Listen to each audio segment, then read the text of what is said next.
Body politic का क्या मतलब होता है ये आज की इस वीडियो में सीख लेते हैं।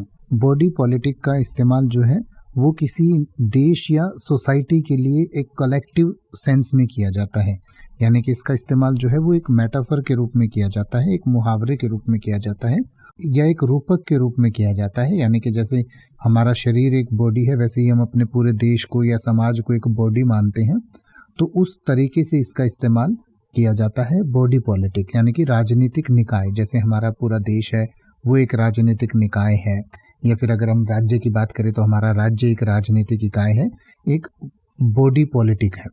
तो किसी राज्य या देश या किसी समाज को एक बॉडी पॉलिटिक कहा जाता है, यानी कि a metaphor for a nation और society considered as a collective body often with reference to governance. यानी कि गवर्नेंस की या राजनीति की अगर हम बात करें तो उस समय बॉडी पॉलिटिक जो है वो किसी नेशन या किसी सोसाइटी को कहते हैं। हिंदी में इसको आप राजनीतिक निकाय कह सकते हैं। जैसे कि आप ये कहें कि राजनीतिक निकाय की स्थिरता उसके सभी नागरिकों की भागीदारी पर निर्भर करती है, यानी कि देश में जो स्थिरता है उसके जो सिटीजन्स हैं, जो नागरिक हैं, वो कितना भाग ले रहे हैं इस पर डिपेंड करती है। तो आप कह सकते हैं the stability of the body politic depends on the participation of its citizens. या अगर आप ये कहना चाहें कि सरकार के भीतर या सरकार में भ्रष्टाचार राजनीतिक निकाय को कमजोर करता है, यानी कि देश को या शासन को या सोसाइटी को कमजोर करता है, तो आप कह सकते हैं corruption with in the government weakens the body politic.